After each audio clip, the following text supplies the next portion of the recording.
بتانا ہے لوگوں کو، چھپانا نہیں ہے۔ اور اس کو پیٹ پیچھے پھینکنے سے کیا ہوتا ہے، جب اللہ کے احکامات آپ پیچھے ڈال دیں گے تو پھر آپ کچھ اور احکامات کو لا سکیں گے، اور ان کو یہ اگلی آیات میں اس لیے اس کی وضاحت سے بات میرے خیال میں بہتر ہے کہ جب ہی کروں۔ اگلی سلائیڈ کو دیکھ لیتے ہیں کہ کیا نہیں لیا گیا ان سے جو عہد کتاب یعنی تورات میں ہے کہ وہ اللہ کے بارے میں نہ کہیں مگر سچ، یعنی کیا اس بات کا عہد ان سے نہیں لیا گیا تھا جو کہ تورات میں ہے کہ وہ اللہ کے بارے میں ہمیشہ سچ بات کہیں، اور انہوں نے پڑھا ہے جو اس تورات میں ہے، یعنی ان کی کتاب میں جو باتیں ہیں انہی کو اللہ سے منسوب کر کے کہیں، یہ ان کے لیے ایک عہد کے طور پہ اللہ تعالیٰ نے بتایا ہے۔ اور میں دیکھیے اپنے یعنی اگر ہم قرآن پہ اور اس تازہ ترین اللہ کی ہدایت پہ فوکس کریں تو اس وقت میں صرف ایک مثال پیش کروں گا کہ سورہ فاتحہ جب ہم اپنی ہر نماز میں پڑھتے ہیں تو اس میں جب ہم یہ بات کہتے ہیں کہ ایاک نعبد و ایاک نستعین،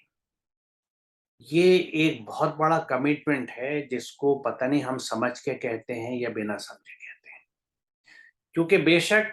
ہم تیری ہی یا میں اب تیری ہی بندگی کرتا ہوں اور تجھی سے مدد مانگتا ہوں۔ تو یہاں میں نے یہ اللہ سے کمٹ کر دیا کہ میں بندگی صرف تیری کرتا ہوں، یعنی لا الہ الا اللہ۔ اور اس کے بعد عملاً میری زندگی میں کیا ہوتا ہے کہ جیسے میں بارہا کہہ چکا ہوں اس بات کو کہ جب میں نے یہ اللہ سے کہا کہ میں بندگی تیری کرتا ہوں یعنی تیرے احکامات کو مانتا ہوں، اور مجھے یہی نہیں پتا اس کے احکامات کیا ہیں، تو میری بندگی کہاں ہوئی؟ کیونکہ جب تک ہم قرآن سے اتنا واقف نہ ہوں، اتنا سمجھ کے نہ پڑھ لیں کہ ہمیں ہر حکم اس کا معلوم ہو، ہمارے ذہن میں ہو یا ہمارے پاس لکھا ہوا، اور اس کی روشنی میں اب ہمارے صبح و شام گزرے 24/7 ہماری لائف جو ہے that should be according to the divine guidance. یہ عہد ہم کر رہے ہیں سورہ فاتحہ کہ ایاک نعبد و ایاک نستعین، اور تجھی سے مدد مانگتے ہیں۔ تو مدد اللہ سے مانگ کے اس چیز کو حاصل کرنے کے لیے پوری کوشش کرنا، پورے خلوص کے ساتھ، پوری اپنی کیپیسٹیز سے، پورے پوٹینشیل سے، اور اس کے بعد رزلٹ کا انتظار کرنا۔ اگر وہ فیوریبل آئے تو ہمیں یہ سمجھنا اور ماننا کہ یہ ہمارے حق میں بہتر ہوگا، اور اتنی تمام ایفرٹس اور دعاؤں کے بعد بھی جو چیز ہم چاہتے ہیں یا مانگتے ہیں وہ نہ ملے تو یہ تسلی رکھنا کہ یقیناً یہ میرے لیے بہتر نہیں ہوگی، اور اس سے بہتر کوئی چیز میرے رب نے میرے لیے رکھی ہوئی ہے۔ کیونکہ یہ سوچ جو ہے یہ انسان کو ان تمام فرسٹریشنز اور کمپلیکسز سے بچا لیتی ہے جو آج کل دن بدن بڑھتے چلے جا رہے ہیں، کیونکہ یہ اس سے پورا نفسیاتی ایک اثر ہوتا ہے انسان کی سوچ کے اوپر، اور سوچ کی وجہ سے اس کے جسم کے اوپر، اور اس میں جب یعنی چیزیں جو چاہتے ہیں وہ نہیں ملتی، میں ان خواہشات کی بات نہیں کر رہا جو اس لیول پہ نہیں ہوتی، وہ چیزیں ہیں جس کو ہم زندگی میں کرنا چاہتے ہیں یا جس کے لیے ہم کوشش کر رہے ہیں، وہ چاہے تعلیم سے متعلق ہوں، چاہے رشتہ داریوں سے متعلق ہوں، چاہے جاب سے متعلق ہوں، تو ان کے لیے اللہ سے مدد کس طرح مانگی جائے گی کہ اس نے جو صلاحیتیں ہمیں دی ہیں ان کو استعمال کرتے ہوئے بہترین اور بھرپور علم حاصل کریں، اس سے ریلیونٹ نالج حاصل کریں جو ریکوائرمنٹس ہیں اس پوزیشن کے یا اس کام کے، اور پوری سنسیریٹی اور پوٹینشیل سے وہ محنت کر کے اللہ سے دعا کریں اور پھر نتیجے کا انتظار کریں۔ اب یہاں یہ سوچ ضروری ہے کہ ہمارا لائف اینڈ ڈیتھ ایشو نہیں ہونا چاہیے وہ رزلٹ، یعنی ہماری زندگی جو ہے وہ اس پہ نہ جھولتی ہوئی ہو، our life should not کہ اس پہ بالکل ڈیپینڈ کریں ہم کہ بس یہ اگر میرے موافقت میں آیا جیسا میں چاہتا ہوں ویسا ہو جائے تو بہت اچھا ہے، ورنہ پتہ نہیں کیا ہو جائے گا، یہ نہیں سوچنا چاہیے، بلکہ ہمیں یہ انتظار کرنا چاہیے کہ اگر یہ فیصلہ میرے حق میں آتا ہے، جو چیز میں نے جس کی کوشش کی مجھے ملتی ہے تو یقیناً یہ میرے لیے بہتر ہے، ورنہ نہ ملتی، اور اگر نہیں ملتی ہے تو اس کا مطلب یہ ہے کہ اس سے کوئی بہتر چیز یعنی something better is waiting for me، اللہ تعالیٰ اس سے بہتر کون سے دینے والا ہے، تو مجھے پھر سے کوشش کرنی چاہیے، پھر سے اسٹرگل کرنی چاہیے۔ تو یہ میں نے صرف اس لیے ذکر کیا کہ اگر اس کو ہم ایک عہد کے طور پہ سوچیں اور اس کے مطلب کو اندر اتار لیں تو ہمیں ہر اس قدم پہ اپنے آپ کو چیک کرنا پڑے گا جہاں ہم اللہ کے علاوہ کسی اور کو فالو کرتے ہیں، یعنی کسی اور کی بندگی میں چلے جاتے ہیں۔ ہمیں صرف اللہ کے احکامات پہ چلنا ہے، کیونکہ ہم اپنی ہر نماز میں سورہ فاتحہ میں اللہ سے یہ دعا جب کرتے ہیں تو یہ ایک عہد کرتے ہیں، کمٹمنٹ کرتے ہیں کہ ایاک نعبد و ایاک نستعین. اس کو بھی ہمیں سمجھنا چاہیے کہ یہ بھی ایک اسی عہد کا حصہ ہے. اور اللہ تعالیٰ عہد پورا کرنے کے ساتھ ساتھ جو یہ بات کہتا ہے کہ وہ جب تقوی اختیار کیا، تقوی سمپلی جیسے بارہا اس سیشن میں بات ہو چکی ہے کہ عین اللہ کے احکامات کے مطابق زندگی گزارنا، جو چیز کہی گئی ہے اسے کرنا، اور جو چیز نہیں کہی گئی جس سے روکا گیا اس کو قطعاً نہ کرنا. تو جب آپ بیسیکلی ہم یہ کہہ سکتے ہیں کہ جب آپ یا کوئی بھی انسان تقوی اختیار کر لیتا ہے، یعنی اللہ تعالیٰ کے قوانین پہ پوری اپنی زندگی گزارنے لگتا ہے، تو وہ پوری کائنات کے ساتھ ہم آہنگ ہو جاتا ہے. ہی اور شی کمس ان سنکڈ ود نیچر، کیونکہ اس نیچر کی ہر چیز اللہ کے حکم کے حساب سے چل رہی ہے. جس چیز کے لیے اس نے جیسے طریقے بنا دیے وہ اسی طریقے سے اسی قانون کے تحت کام کر رہی ہے. تو ایک تو یہ ہے کہ جب آپ پوری نیچر کے سنک میں آ جاتے ہیں تو ایک اسٹرینتھ کی فیلنگ ہوتی ہے، کیونکہ آپ اللہ کے احکامات سے ہٹ کے نہیں چل رہے، اللہ کے احکامات کے تحت چلتے ہیں، تو اللہ کی رحمت آپ کے ساتھ ہوتی ہے. دوسرا رخ یہ بھی ہے کہ ہم اکثر چھوٹے بچوں کو گھر میں دیکھتے ہیں کہ اگر وہ کوئی ابا جیسا کام کرتا ہے یا اماں جیسا کام کرتا ہے تو ماں باپ بڑے خوش ہوتے ہیں، اور ان کے اٹیچمنٹ اس طرح روز بروز بچے کے ساتھ بڑھتے چلے جاتے ہیں. ماں باپ سے کہیں زیادہ محبت اللہ اپنے بندوں سے کرتا ہے. تو وہ بندہ جب اللہ کے احکامات پہ چلتا ہے تو آپ تصور کیجئے کہ وہ اللہ کی محبت اور اس کی رحمت کتنی جوش میں آتی ہوگی یہ دیکھ کے کہ یہ بندہ میرے احکامات کے حساب سے چل رہا ہے. یعنی جس طرح پیرنٹس اور بچے کے بیچ میں ایک آرگینک لنک ہوتا ہے، ایسا ہی جب ہم اللہ کے احکامات کے تحت زندگی گزارتے ہیں تو اللہ اور اس بندے کے بیچ میں ایک آرگینک لنک بن جاتا ہے. اور اسی بات کو اس آیت کے آخر میں کہا گیا ہے کہ بے شک اللہ تقوی اختیار کرنے والے سے محبت کرتا ہے. یہ محبت کس چیز کی ہے؟ محبت اس چیز کی ہے کہ میرا یہ بندہ جس کے پاس نفس ہے اور جس کو شیطان مستقل بھٹکا رہا ہے، لیکن وہ ان سب چیزوں سے لڑ کے میرے احکامات کے تحت زندگی اپنی گزارتا ہے، تو یہ یقیناً اللہ کے لیے ایک ایسی چیز ہے کہ جس سے اللہ محبت کرے گا. تو یہ اس کو سمجھنا ہمیں ضروری ہے کہ یہ اللہ کی محبت کس طرح ہوتی ہے، اور اس میں جو تقویٰ ہے وہ محض چند ارکان پہ ٹکا ہوا نہیں ہے کہ جیسے ہمارے آج کل متقی پرہیزگار ان لوگوں کے لیے استعمال ہوتا ہے عموماً، جو جن چیزوں کو ہم نے اپنی عبادتیں کہہ کے پورے دین کو ان میں سمیٹ دیا ہے کہ وہ جب ہمیں اب عبادات میں یعنی مشغول نظر آتے ہیں تو ہم ان کو متقی کہتے تھے. حقیقتاً قرآن میں جو لفظ جو ٹرم متقی کے طور پہ استعمال ہوئی ہے، جو تقویٰ کی ہے، اس میں اللہ کے ہر حکم سے جڑا رہنا اور جس چیز سے اس نے منع کیا اس سے ایک دم دور بڑھ جانا. کیونکہ تقویٰ کے لفظ میں دونوں مفہوم شامل ہیں، بچنے کے بھی ہیں اور چپکنے کے بھی ہیں، جڑنے کے بھی ہیں. تو جو احکامات ہیں اللہ کے ان سے جڑنا ہے، اور جن چیز سے منع کیا ان سے بچنا ہے، ان سے دور جانا، یہی تقویٰ ہے. چلیں طارق صاحب آگے چلتے ہیں.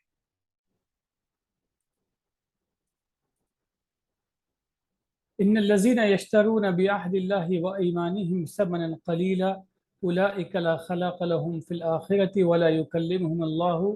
ولا ينظر اليهم يوم القيامه ولا يزكيهم ولهم عذاب الیم. بے شک جو لوگ اللہ کے عہد اور اپنے قسموں کے بدلے تھوڑی قیمت لے لیتے ہیں ان کا آخرت میں کوئی حصہ نہیں،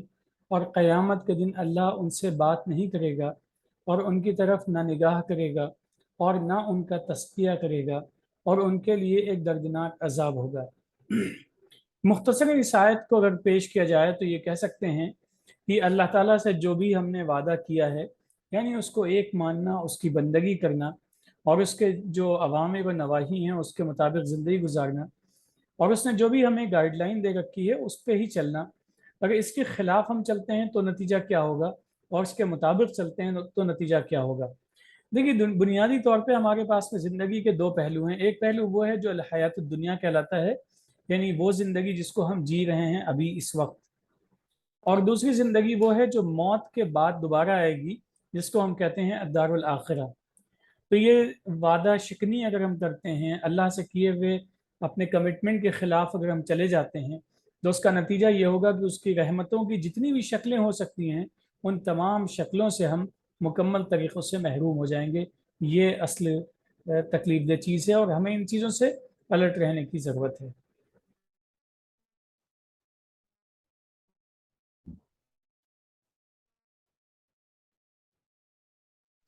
اس میں جو عہد اور قسموں کی بات ہے تو یہ انڈیویجولی ذاتی طور سے ہماری زندگی میں بھی لاگو ہوتی ہے کہ ہمیں معلوم ہے کہ اللہ نے ایک چیز کا حکم دیا ہے کہ اس کو نہیں کرنا۔ مثال طور پہ بے ایمانی نہیں کرنی، دھوکے بازی نہیں کرنی، لیکن کسی وقت کوئی تقاضے، کوئی پریشر ایسے ہوئے، مان لیجیے بہت کرائسس ہے مجھے، اور دوسری جگہ کچھ بے ایمانی کر کے، کچھ جھوٹ بول کے، کوئی دھوکہ دے کے مجھے کچھ مالی فائدہ ہو سکتا ہے، تو وہاں پہ میں اگر اس ٹیمپٹیشن میں آ جاؤں، اس لالت میں آ جاؤں، اور اللہ کی رحمت سے ایک طرح سے نا امید و مایوس ہو کے میں اس طریقے سے کچھ مال استعمال کر کے یہ سوچوں کہ میری یہ ضرورت پوری ہو جائے گی، تو اس پورے مال کو اور اس کیفیت کو جو اللہ تعالیٰ نے تھوڑا سا فائدہ کہا ہے، تو یعنی دنیا کا چاہے وہ کتنا ہی بڑے سے بڑا گین ہو، پیسے کے اعتبار سے وہ ملینز میں ہو جائے، لیکن اس کو سمنن قلیلہ کہا گیا ہے، بہت تھوڑی سی رقم، تھوڑی سی۔ وجہ کیا ہے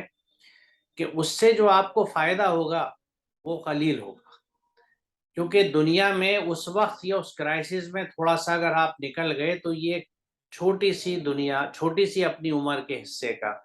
آپ نے ایک اپنے آپ کو کرائسس سے بچا لیا، لیکن اس کی وجہ سے آپ کی ابدی زندگی جو ہے، یہاں کی زندگی گزارنے کے بعد جو دار الاخرہ ہے، اس کے بعد کی جو زندگی ہے، جو ہمیشگی کی زندگی ہے، جو ایٹرنل لائف ہے، اس میں آپ نے اپنے لیے بہت بڑا گھاٹا لے لیا۔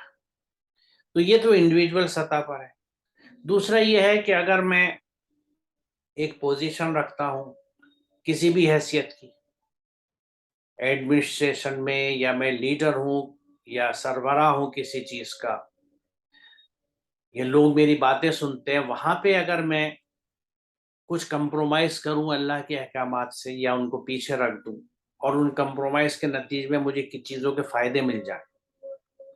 اور یا کسی فائدے کو کسی، مان لیجیے جیسے اکثر لوگ کسی ریکمنڈیشن پہ یا کسی مالی فائدے کی وجہ سے غلط فیصلے، غلط اپائنٹمنٹس کر لیتے ہیں،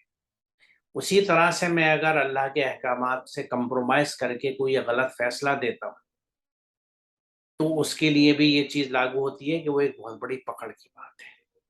اور یہ بہت ہی چھوٹا سا فائدہ ہے جس کو بھلے میں بہت بڑا سمجھوں، کیونکہ ہمیں یہ یاد رکھنا چاہیے کہ ہماری یہ زندگی چھوٹی، اور یہ جو کرائسس، یہ جو وقت میرے اوپر آیا ہے، یہ تھوڑی دیر کا ہوگا، پھر گزر جائے گا۔ کیونکہ ایسے لوگوں کے لیے جو بات کہی جا رہی ہے قرآن میں آگے کہ قیامت کے دن اللہ ان سے بات نہیں کرے گا، ان کی طرف نہ نگاہ کرے گا، نہ ان کا تزکیہ کرے گا، یعنی ٹوٹلی ڈسکنیکٹ ہوگا، اللہ تعالیٰ ان سے کوئی تعلق نہیں کرے گا۔ اور اس کے لیے میں ایک بہت ہی اہم آیت ہے جس کو یہاں شیئر کرنا چاہوں گا۔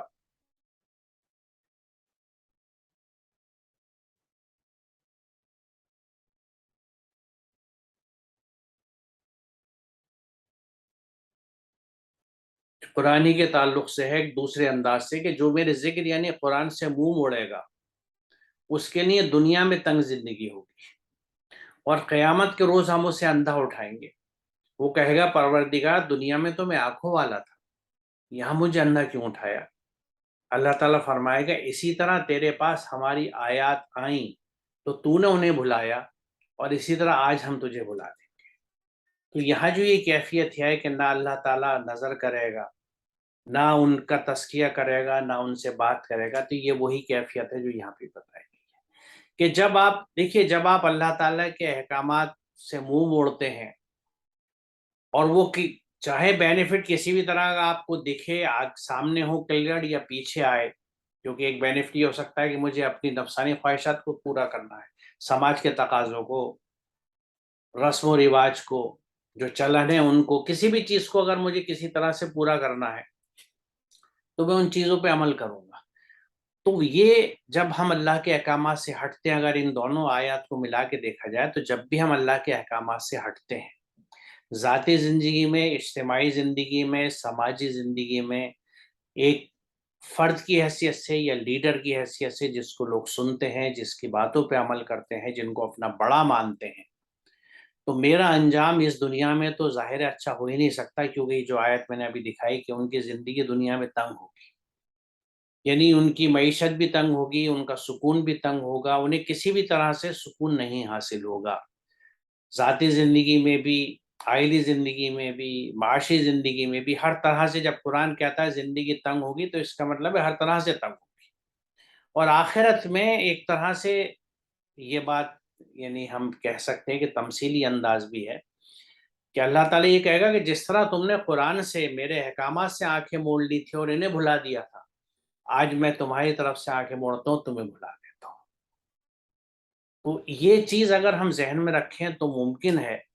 ہم اس طرح کی جسارت نہ کر سکیں جو ہم لوگ کر جاتے ہیں۔ چلیں طارق صاحب آگے چلیں۔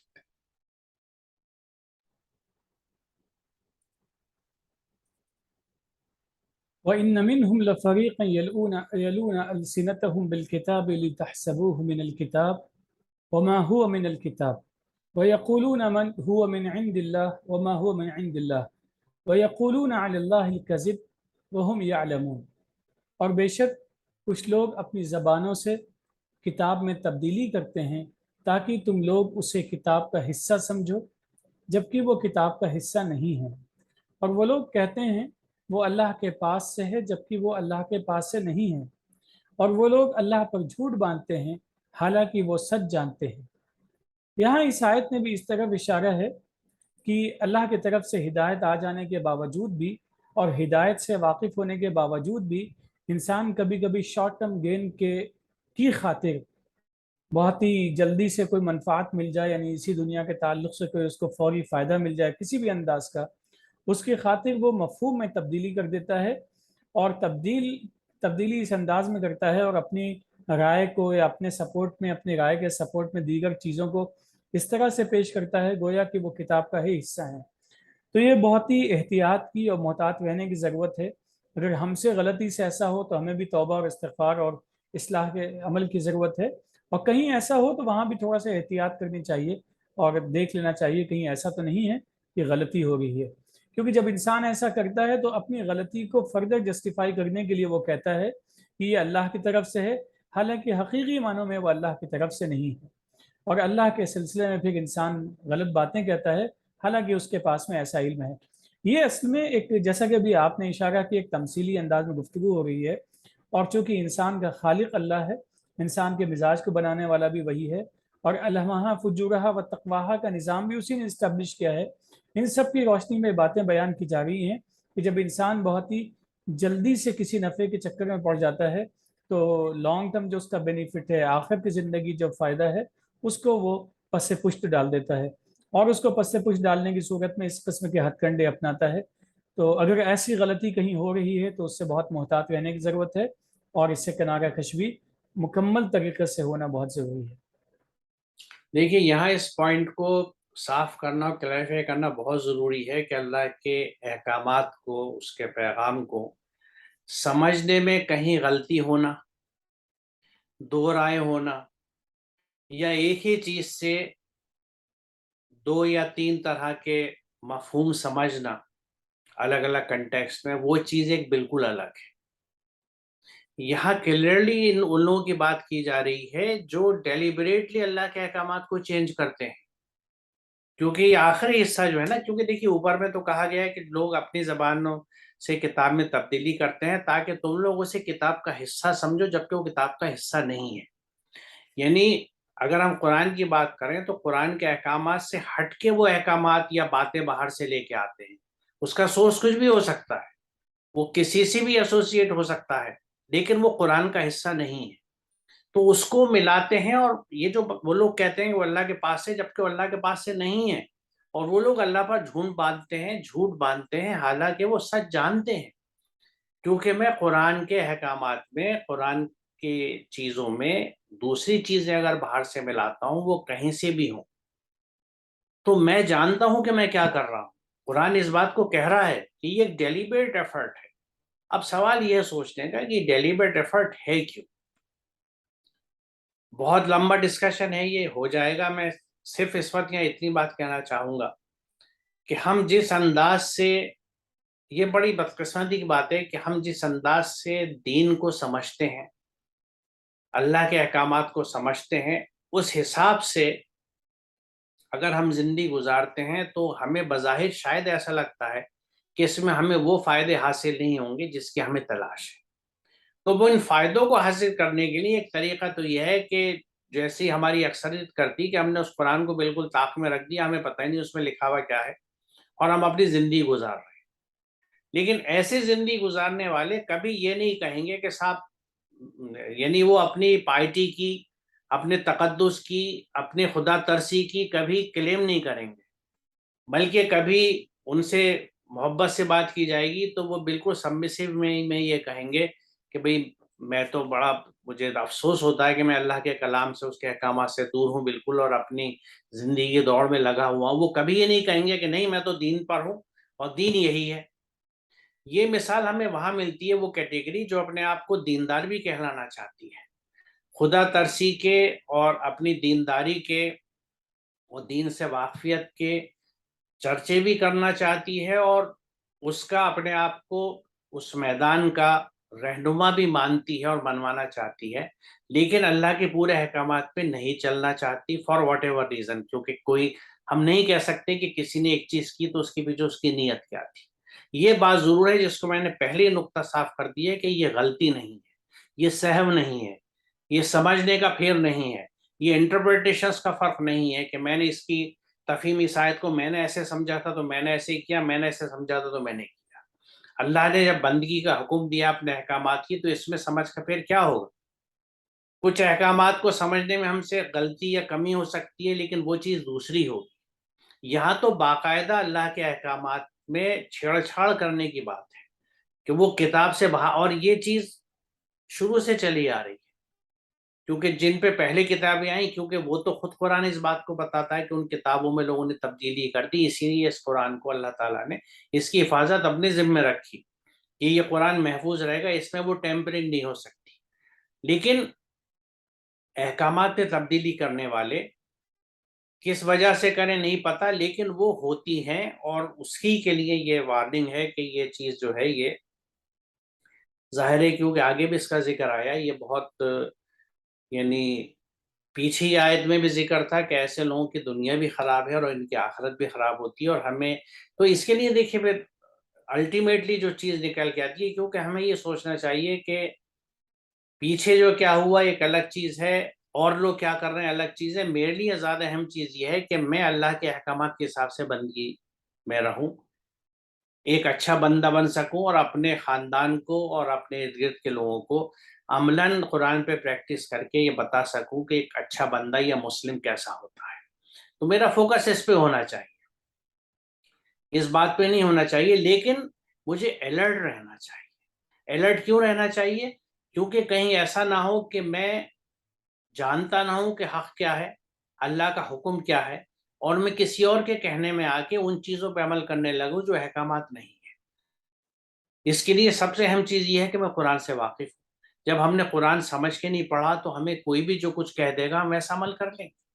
اور اس کا ثبوت وہ آیت ہے جس کا ذکر یہاں میں کر بھی چکا ہوں، میں پھر اس کا بتاؤں آپ کو۔ اس وقت مجھے اس کا ریفرنس یاد نہیں آ رہا، لیکن جس میں یہ کہا گیا ہے کہ جب آگ میں ان لوگوں کے چہرے الٹے اور پلٹے جائیں گے تو وہ کہیں گے کہ کاش ہم نے اللہ اور اس کے رسول کی اتباع کری ہوتی۔ ہم اپنے بڑوں کی اور اکابرین کی، یعنی سادات اور کبائر کا لفظ ہے یہاں پہ، کہ ہم اپنے بزرگوں کی، اپنے بڑوں کی اطاعت کرتے رہے، ان کے کہنے پہ چلتے رہے، اور انہوں نے ہمیں بھٹکا دیا۔ تو یہاں یہ آیت بڑی چشم کش ہے، آنکھیں کھولنے والی ہے کہ ہر بڑے کی، ہر جس کو آپ اپنا بڑا سمجھیں یا دین کے معاملے میں اپنا بڑا سمجھیں، اس کی بات کی تصدیق قرآن سے کرنی ضروری ہے، کیونکہ یہ میرے عمل ہے جس کا جواب مجھے دینا ہے۔ میں کبھی یہ نہیں کہہ سکتا کہ مجھے فلاں نے کہہ دیا تھا اس لیے میں نے ایسا کر دیا، نہیں، وی آر آنسریبل، ہمیں قرآن یہ حکم دیتا ہے۔ تو اس لیے ہمیں قرآن کو سمجھنا، قرآن سے جڑنا اس لیے بھی ضروری ہے کہ ہم کبھی کسی کے بھی کہنے سے کوئی ایسی بات نہ کرنے لگیں کہ جو قرآن میں نہیں ہے۔ تو اس میں ہمیں الرٹ رہنا چاہیے، اور میں یہاں پہ تھوڑا سا اسی چیز کی وضاحت کے لیے کچھ سلائیڈیں اور ہیں جو دکھانا چاہوں گا کیونکہ وہ اسی سلسلے کے تعلق سے ہیں اور بہت اہم ہے جو اس وقت سامنے آ جائیں. کیونکہ یہ دیکھیے یہاں پہ جو لسٹ ہے ان چیزوں کی جنہیں اللہ تعالیٰ نے حرام بتایا ہے. کہو کہ میرے رب نے تو حرام قرار دیا ہے بے حیائیوں کے لیے، برائیوں کو، فواحش، خواہ وہ کھلی ہوئی یا چھپی، اور گناہ، اور حق کے خلاف زیادتی، بغاوت، اور یہ کہ اللہ کے ساتھ تم کسی کو شریک کرو جس کے لیے اس نے کوئی سند حاصل نہیں کی، اور یہ کہ اللہ کے نام پر کوئی ایسی بات کہو جس کو تم نہیں جانتے کہ اللہ نے کہی. یعنی اللہ کے نام سے وہ باتیں کہنا یہ اسی چیز کا حصہ ہے جس کو پچھلی آیت میں ہم نے دیکھا کہ وہ اللہ کے کلام میں وہ چیزیں کہتے ہیں جو اللہ کی نہیں ہیں. وہ لوگ کہتے ہیں وہ اللہ کے پاس سے، جبکہ وہ اللہ کے پاس سے نہیں ہے. یہ جو ہم نے 78 ابھی دیکھی، تو یہاں بھی اسی بات کو بتایا گیا اور اس چیز کو حرام کیا گیا. یعنی اللہ نے سختی سے منع کیا ہے کہ یہ کام نہیں کرنا. پھر اس شخص سے بڑھ کر ظالم اور کون ہوگا جو اللہ کی طرف منسوب کر کے جھوٹی بات کہے تاکہ علم کے بغیر لوگوں کی غلط رہنمائی کرے. یقیناً اللہ ایسے ظالموں کو راہ راست نہیں دکھاتا. یہ بہت اہم پوائنٹ ہے کہ ایسے لوگوں کو اللہ کبھی سیدھا راستہ نہیں دکھاتا، ہدایت نہیں دیتا، جب تک کہ وہ اپنی اصلاح نہیں کرتے. یعنی وہ اپنی غلطی سمجھ کے توبہ کریں اور اصلاح کریں اور پھر یہ چیز دوبارہ نہ کریں تو انہیں ہدایت ملتی ہے. لیکن اگر وہ اسی طرح کی حرکتیں کرتے رہے کہ اللہ کے نام سے منسوب کر کے جو بھی چیزیں کہتے رہے کہ یہ اللہ کی طرف سے ہے، یہ اللہ کا حکم ہے، اسی طرح جس طرح ہمارے ہاں شاید انجانے میں ان چیزوں کو نہ سمجھتے ہوئے اس کی یعنی خطرناک پہلوؤں کو نہ سمجھتے ہوئے لوگ اکثر بہت سی چیزوں کو اپنے طور سے حرام کہہ دیتے ہیں کہ یہ حرام ہے، یہ حرام ہے، یہ حرام ہے. اللہ تعالیٰ نے حرام چیزوں کو قرآن میں ڈیفائن کر دیا ہے. اس سے باہر کسی چیز کو حرام کہنا بالکل اللہ تعالیٰ پہ چیز کو جوڑنا ہے جس کا قرآن میں حکم نہیں ہے. تو جو چیزیں اللہ نے نہیں کہی ہیں قرآن میں ان کو اللہ سے جوڑ دینا صرف اس لیے کہ اپنی بات میں شدت پیدا کرنے کی، اس کو اللہ سے جوڑ دینا، اللہ سے نہیں جوڑا رسول سے جوڑ دینا. جبکہ ہم یہ بھول جاتے ہیں کہ رسول کبھی بھی وہی کام نہیں کر سکتے جس کی وحی انہیں نہ آئی. یعنی جو اللہ کا حکم ہے جو قرآن میں موجود ہے اس سے باہر ہٹ کے کوئی چیز رسول اللہ کر ہی نہیں سکتے، اور کسی نبی نے نہیں کیا کیونکہ نبیوں کا یہ انداز ہی نہیں ہوا. اور نبی بھی جب ایسی حرکت کرے گا، بلکہ غالباً اس میں ایک سلائڈ اور آگے میں اس کو سامنے رکھ کے بات کروں گا. ہاں، اے نبی تمہارے رب کی کتاب میں سے جو کچھ تم پر وحی کیا گیا ہے اسے جو کا دو سنا دو، اس کی باتوں کو کوئی بدلنے والا نہیں، اور اگر تم کسی کی خاطر اس میں رد و بدل کرو گے تو اس سے بچ کر بھاگنے کے لیے کوئی پناہ نہ پاؤ گے. یہ وارننگ یقیناً دی تو نبی کو گئی ہے، لیکن نبی کے ذریعے ہر اس قاری کو دی گئی ہے اور مسلمان کو جو قرآن سے رشتہ بتاتا ہے کہ کسی رد و بدل کی ہمت مت کرنا، ورنہ جب نبی سے کہا گیا تم اس سے بچ کر بھاگنے کے لیے کوئی پناہ نہ پاؤ گے تو پھر اور کسی کو کیا پناہ ملے گی. تو یہ تبدیلی کرنے کے تعلق سے بہت اہم چیز ہے جس کو میں یہ شیئر کرنا چاہ رہا تھا کہ اللہ کے احکامات میں تبدیلی کے لیے قرآن میں جگہ جگہ بہت ہی یعنی تنبیہات ہیں. اور بہرحال افسوس بھی ہوتا ہے کیونکہ جس دنیا میں ہم جی رہے ہیں آپ بھی جیتے ہیں. آپ دیکھیے ہمارے چاروں طرف بہت سی چیزیں ایسی چلتی ہیں اسلام کے نام پہ جس کا قرآن سے کوئی تعلق نہیں ہے. جب قرآن سے تعلق نہیں ہے تو یقیناً نبی سے بھی تعلق نہیں ہوگا، بھلے ہم سے چاہیے کہا جائے کہ یہ نبی نے کہا تھا یا نبی نے کیا تھا. اگر وہ قرآن میں نہیں ہے تو یہ تہمت ہے. نبی نہ کبھی کہہ سکتے تھے ایسی بات، نہ کر سکتے تھے، کیونکہ وہ امین تھے. اور وہی، اور جیسے قرآن نے کہا ہے اللہ تعالیٰ انہوں نے یہ بات ہے کہ رسول تو نے کہا ہے کہ میں تو اسی چیز کی اتباع کرتا ہوں جو میرے اوپر وحی کی جاتی ہے، اور اگر میں اس سے ہٹوں یا اس پہ ایسا نہ کروں تو مجھے بڑے دن کے عذاب کا ڈر ہے. تو یہ تنبیہات ہیں اسی لیے کہ ذرا سا بھی آپ اللہ کے احکامات سے نہیں ہٹ سکتے، لیکن پھر بھی لوگ اللہ کے احکامات میں اپنی خواہش یا اپنے فار واٹ ایور ریزن، کیونکہ نہیں پتا کوئی آدمی کسی چیز کو کیوں کر رہا ہے، یا اگر تاریخ میں ملتی ہے تو جس نے یہ چیز لکھی تھی یا جہاں سے آ رہی ہے وہ کیوں آ رہی تھی ہمیں نہیں پتا. ہمیں اپنے آپ کو پروٹیکٹ کرنا ہے، اپنے آپ کو گارڈ کرنا ہے، اور اس چیز کو سمجھنا ہے کہ ہمیں اللہ کے احکامات کو جو قرآن میں محفوظ ہیں، جس کی حفاظت اللہ نے ذمہ لیا ہے، ان پہ عمل کر کے اپنی زندگی گزارنی ہے تاکہ اپنے رب کو راضی کر سکیں اور اپنی دنیا اور آخرت دونوں سدھار سکیں. میرے خیال میں طارق صاحب آج ہم یہاں رکتے ہیں. جی بہتر ہے. انشاءاللہ اگلے سیشن میں اس سے آگے چلیں گے. اللہ حافظ.